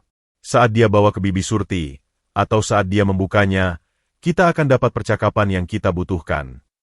Rencana itu berisiko, tapi mereka tidak punya pilihan lain. Keesokan paginya, langkah pertama dijalankan. Syahrul, dengan pakaian lusuhnya, pergi ke warung kopi di ujung jalan, tempat Rendra biasa nongkrong setelah semalaman main gaple. Anton mengikutinya dari jarak aman dengan motor butut yang disewa. Seperti dugaan, Rendra ada di sana, mata merah, wajah sembab, sisa mabuk masih terlihat. Dia sedang makan bubur ayam sambil mengeluh tentang hidup. Syahrul menarik napas dalam-dalam, lalu mendekat dengan langkah ragu-ragu. Mas Rendra. Rendra menoleh, matanya menyipit. Lah, si dukun kuburan. Mau apa? Saya mau bicara, Mas. Mohon bantuan. Syahrul menunduk, memainkan perannya dengan sempurna. Rendra mendengus. Bantuan? Mau minta jampi-jampi biar kayak majikan barumu? Bukan, Mas. Syahrul membuat suaranya bergetar. Saya takut. Saya dengar. Bibi Surti mau lapor polisi. Saya cuma orang miskin, Mas. Saya nggak mau masuk penjara. Saya cuma nolong orang sakit. Rendra memandangnya dengan tatapan menghina. Tapi ada sedikit kepuasan melihat musuhnya merengek. Ya salah lu sendiri. Ngapain ikut campur urusan keluarga orang? Saya tahu salah, Mas. Makanya saya mau bantu. Ganti rugi. Syahrul mendekat, berbisik. Saya tahu. Mas Fahmi punya brankas di mobil. Isinya dokumen-dokumen soal tanah dan transfer uang. Kuncinya sama dia, tapi saya pernah lihat dia buka. Saya ingat kombinasinya. Mata Rendra berbinar. Dia langsung tertarik. Lu yakin? Yakin, Mas.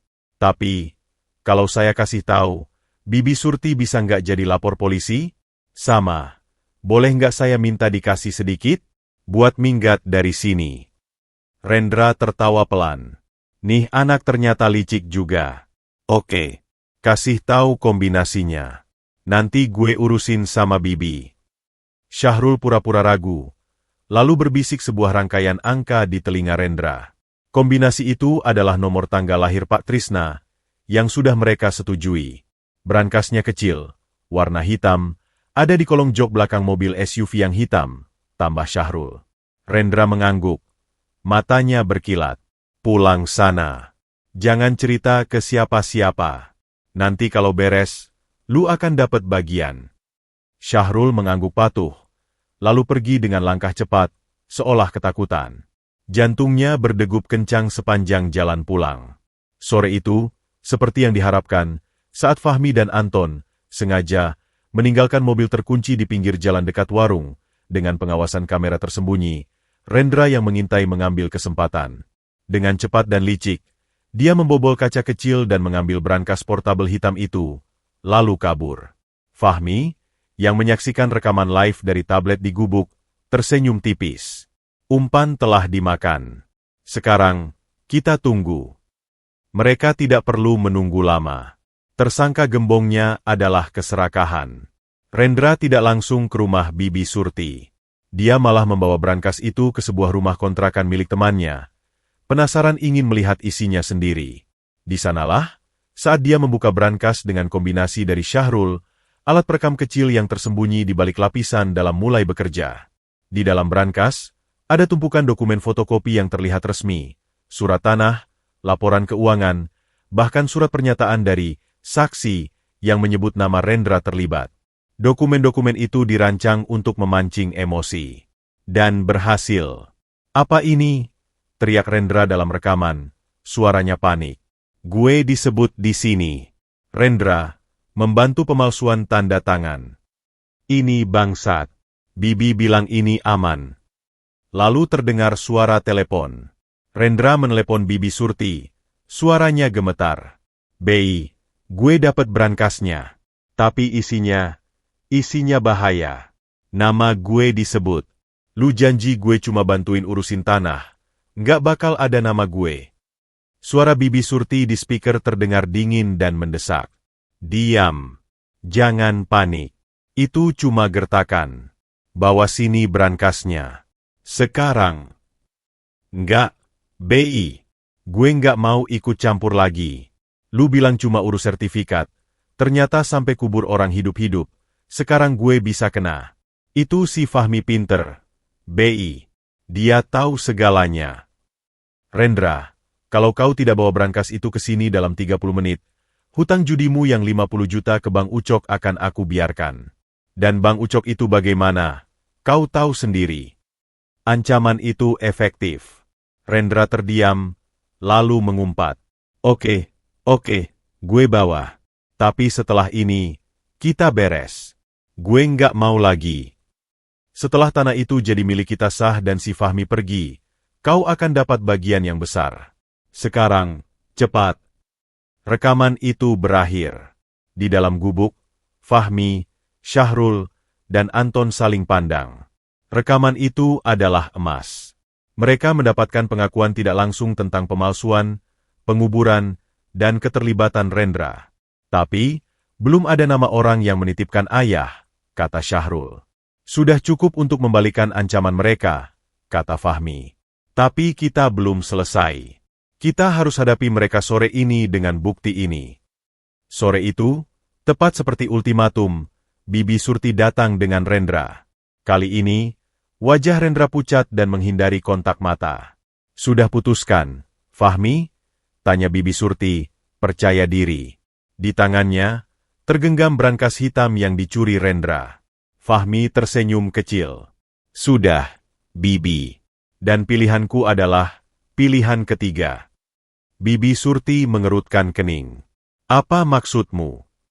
Fahmi mengangkat ponselnya, lalu memencet tombol putar. Suara rekaman percakapan Rendra dan Bibi Surti terdengar jelas di udara senja yang sunyi. "Lu janji gue cuma bantuin urusin tanah. Nggak bakal ada nama gue. Ternyata sampai kubur orang hidup-hidup." Wajah Bibi Surti berubah dari percaya diri menjadi pucat pasi, lalu merah padam. Rendra seperti ingin menghilang. Itu rekaman palsu. Itu editan," teriak Bibi Surti. "Bisa diperiksa ahli," kata Fahmi tenang. "Dan ini baru satu. Saya punya lebih banyak. Jadi, tawaran saya sekarang, batalkan semua tuduhan dan ancaman. Serahkan kembali tanah itu dengan proses notaris yang benar. Dan beritahu saya, siapa yang membawa ayah saya ke sini 5 tahun lalu?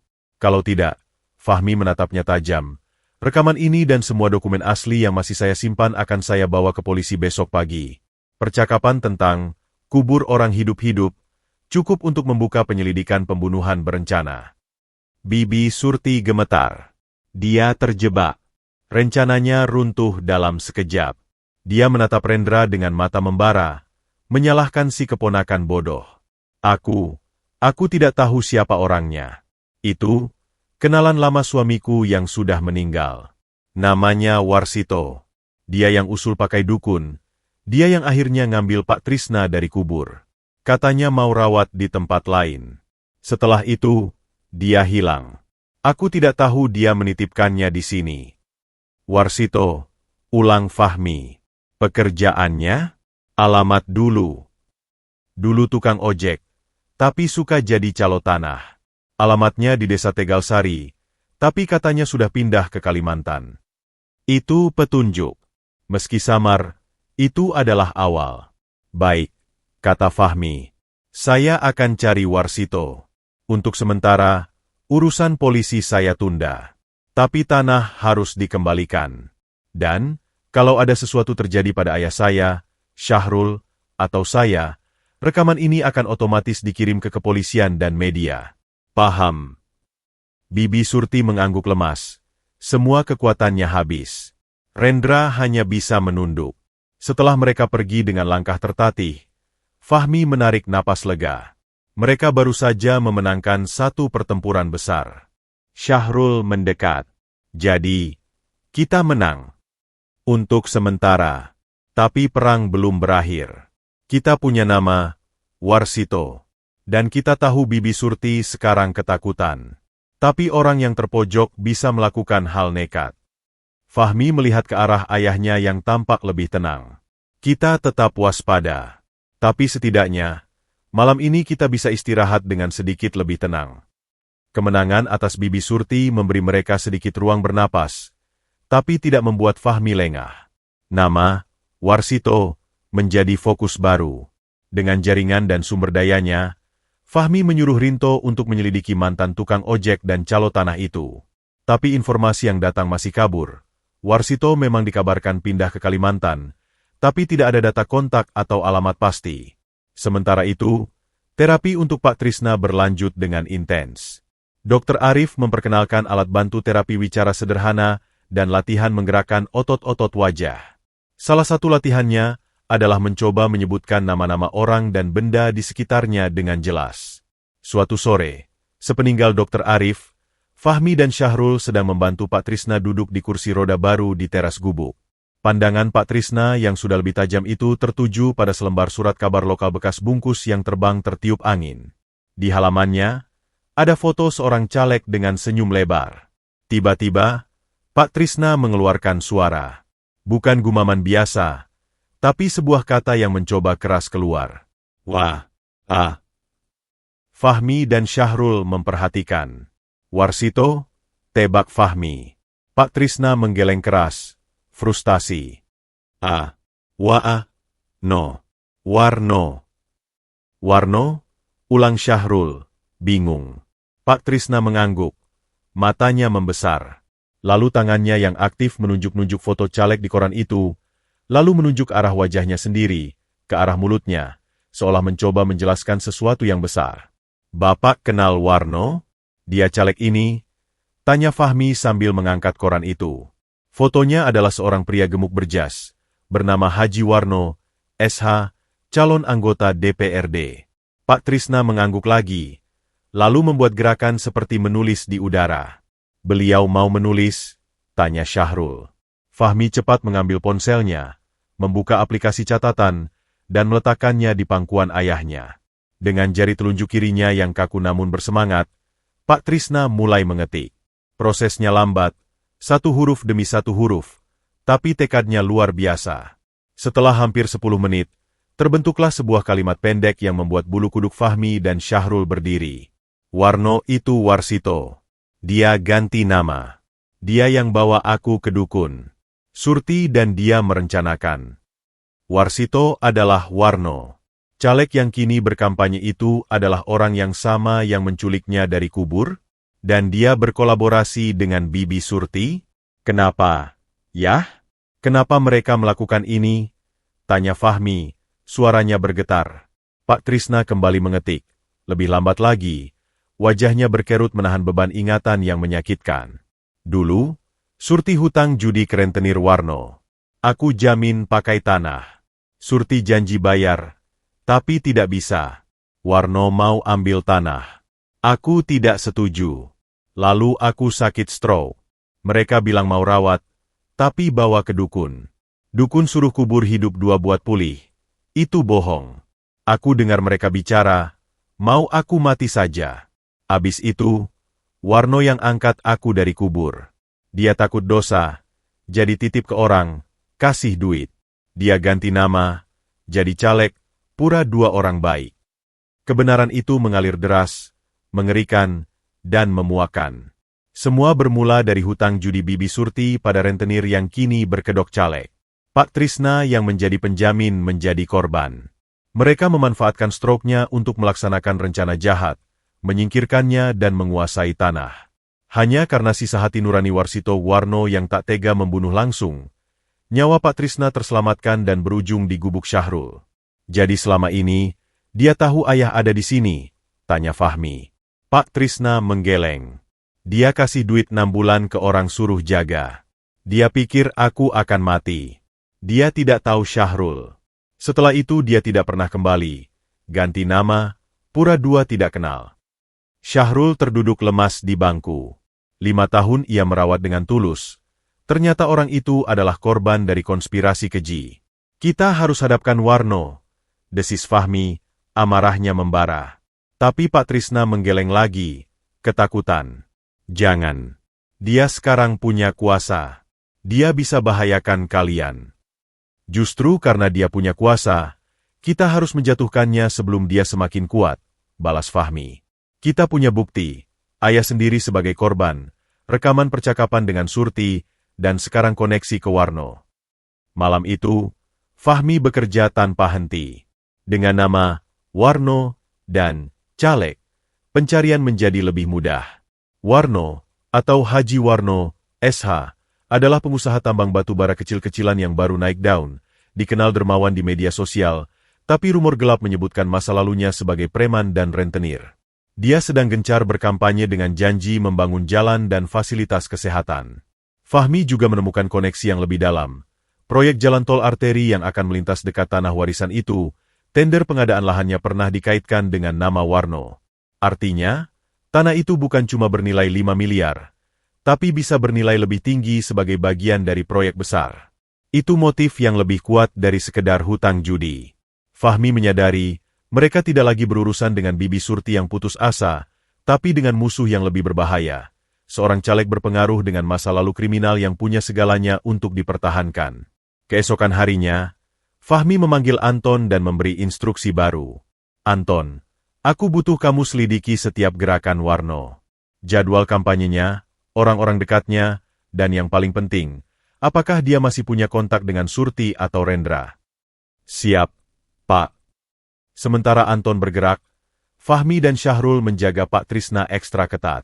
Mereka tidak tahu seberapa jauh Warno akan beraksi jika tahu rahasianya terancam terbongkar. Namun, serangan datang dari arah yang tak terduga lagi. Siang itu, sebuah mobil dinas berlogo lembaga sosial datang.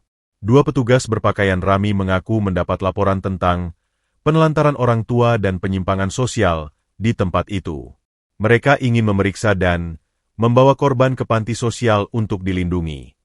Ini jelas skenario baru. Bibi Surti atau mungkin Warno menggunakan jalur birokrasi.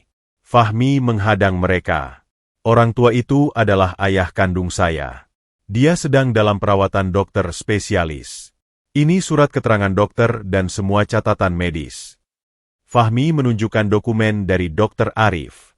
Petugas itu melihat dokumen, lalu saling pandang. Tapi kami dapat laporan, Bapak bukan keluarga sah. Dan perawatannya dilakukan di tempat tidak layak seperti ini. Kami punya kewenangan untuk evakuasi. Silakan cek data kami. Saya Fahmi, putra kandung Trisna Widodo. Anda bisa konfirmasi ke catatan sipil. Dan tentang tempat, kami sedang dalam proses membangun fasilitas yang lebih baik. Mengganggu pasien dalam kondisi kritis ini bisa berakibat fatal, dan itu akan menjadi tanggung jawab Anda. Debat berlangsung sengit. Fahmi bersikukuh, sambil diam-diam merekam percakapan dengan ponselnya. Akhirnya, petugas itu mengalah, tapi dengan peringatan akan kembali dengan surat perintah yang sah. Setelah mereka pergi, Fahmi tahu waktu semakin sempit. Mereka harus bertindak cepat, sebelum lawan mereka menutup semua celah dengan kekuasaan dan uang. Kita harus lawan api dengan api, kata Fahmi pada Syahrul. Kita harus berani tampil ke depan, menceritakan kebenaran ini, sebelum mereka memutarbalikan fakta. Tapi bagaimana? Kita hanya punya bukti rekaman dan cerita ayah. Warno punya banyak pengikut, uang, dan mungkin polisi di sakunya. Kita punya sesuatu yang tidak dia miliki, kebenaran. Dan, Fahmi tersenyum kecil, kita punya media. Fahmi mulai menghubungi kenalannya di dunia jurnalisme investigasi. Ia menyiapkan narasi yang kuat. Kisah seorang anak yang menemukan ayahnya yang dikubur hidup-hidup karena konspirasi perampasan tanah yang melibatkan caleg. Dengan bukti rekaman, kesaksian korban yang mulai bisa bicara, dan dokumen perpindahan tanah yang mencurigakan, ini bisa menjadi bom waktu. Tapi, sebelum ia menekan tombol "kirim" untuk mengundang jurnalis, sebuah pesan singkat aneh masuk ke ponsel Syahrul dari nomor tidak dikenal. Jangan lawan Warno. Aku bisa bantu. Aku istri Warno. Aku tahu semua. Aku mau ketemu. Lina. Pesan dari Lina, istri Warno, menggantung seperti pedang bermata dua. Percaya atau tidak, Fahmi memutuskan untuk mengambil risiko yang terukur. Ia membalas pesan itu, mengatur pertemuan di sebuah warung kopi netral di kota, jauh dari kampung halaman.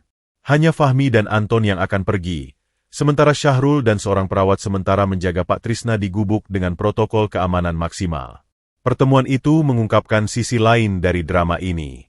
Lina, seorang perempuan berpendidikan dengan wajah lelah, ternyata telah lama menderita dalam pernikahannya dengan Warno. Dia tahu semua sisi gelap suaminya, mulai dari rentenir, pemalsuan dokumen, hingga kasus Pak Trisna. Saya tidak bisa diam lagi, ucap Lina, suaranya bergetar. Dia semakin berani karena jadi caleg.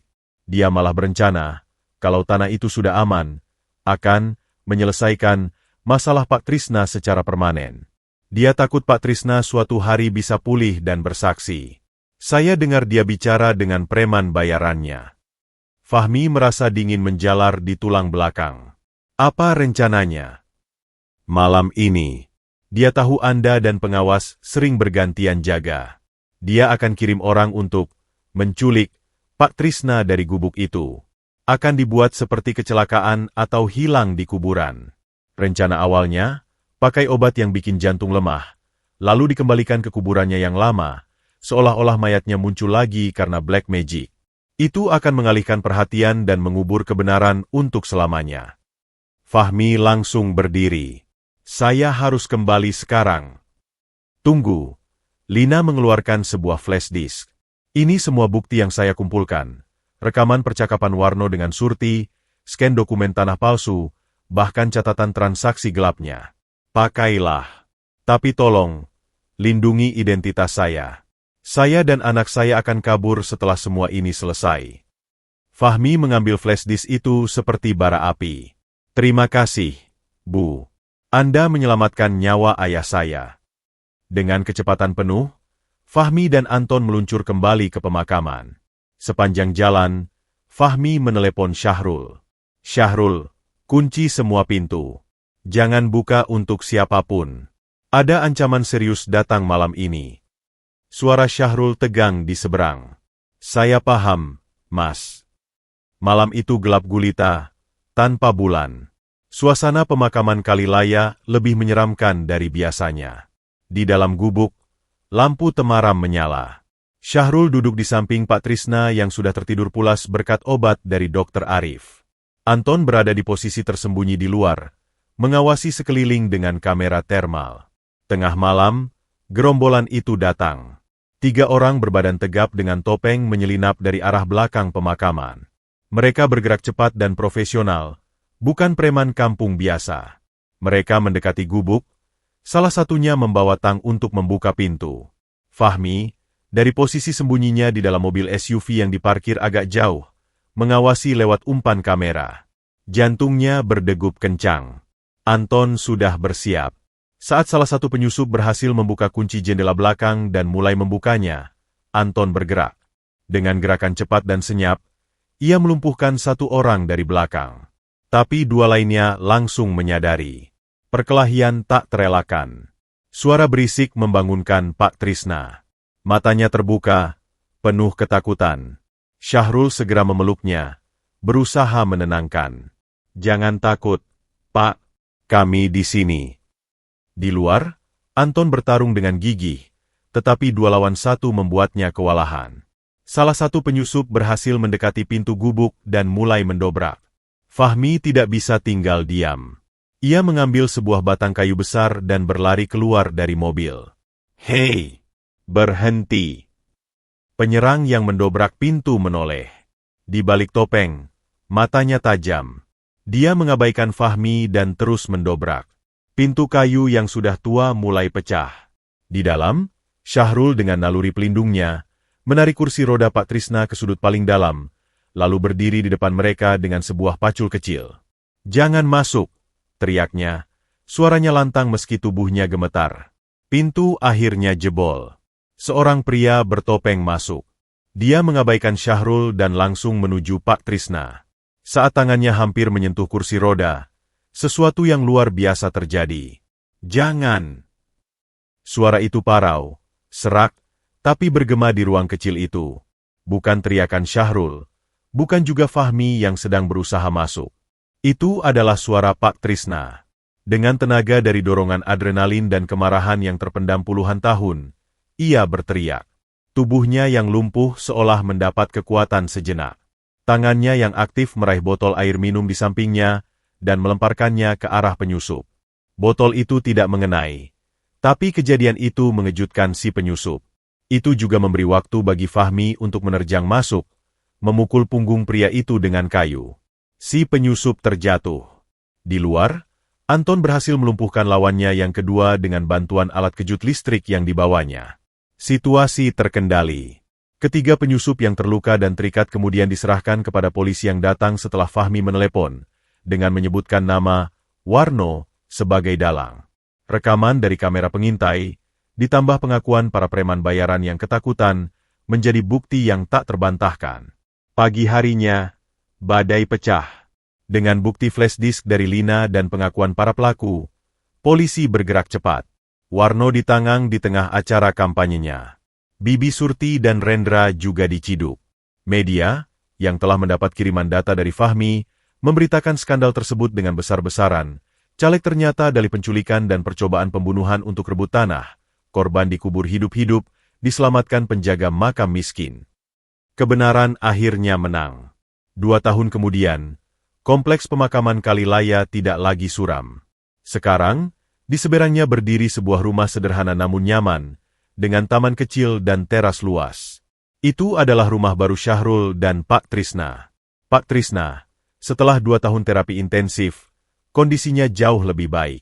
Ia sudah bisa berjalan dengan tongkat, bicara lebih jelas meski tetap pelan, dan yang paling penting, ia selalu tersenyum. Wajahnya yang dulu keriput oleh penderitaan, kini halus oleh ketenangan. Fahmi, yang kini lebih sering pulang kampung, telah membangun bisnis sosial di daerahnya. Ia mendirikan klinik kesehatan gratis dan pusat pelatihan keterampilan untuk pemuda. Tanah warisan yang telah kembali atas namanya, sebagian ia wakafkan untuk pemakaman umum dan panti jompo.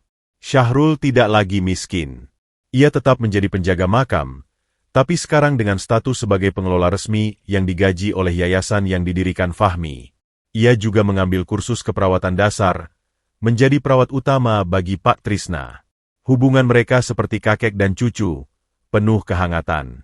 Suatu sore, mereka bertiga duduk di teras rumah, menikmati teh hangat. Pandangan mereka menghadap ke pemakaman yang kini tertata rapi, bersih, dan dipenuhi bunga. "Ayah, bahagia?" tanya Fahmi, memegangi tangan ayahnya. Pak Trisna mengangguk. Matanya berkaca-kaca. "Sangat. Punya 2 anak baik." Tangannya yang satu memegang Fahmi, yang lain memegang Syahrul. Syahrul tersenyum, sebuah rasa syukur yang mendalam memenuhi dadanya. Dari gubuk reot dan kehidupan yang dihina, kini ia memiliki keluarga, rumah, dan tujuan. "Makam itu tidak lagi menakutkan," ucap Syahrul. "Di sana, saya belajar bahwa kematian bukan akhir. Dan di sini," ia menatap Pak Trisna dan Fahmi, "saya belajar bahwa kehidupan selalu memberi kejutan, asalkan kita tetap jaga kebaikan." Fahmi mengangguk. Perjalanan mereka dimulai dari sebuah nisan dan sebuah foto. Melalui lautan kebohongan dan bahaya, mereka berlayar dengan kebenaran dan ketulusan sebagai kompas. Mereka menemukan lebih dari sekadar ayah yang hilang. Mereka menemukan keluarga yang baru terbentuk dari ujian yang hampir mustahil. Pak Trisna menatap jauh ke arah makamnya yang lama. Nisan granit hitam itu sudah diganti dengan sebuah tanda kecil. Di sini terbaring sebuah kebohongan. Kebenaran hidup di seberangnya. Ia kemudian tersenyum. Masa kelam telah berlalu. Kini, hanya cahaya yang menyinari sisa hidupnya, bersama kedua anaknya, darah daging dan hati, di rumah seberang makam.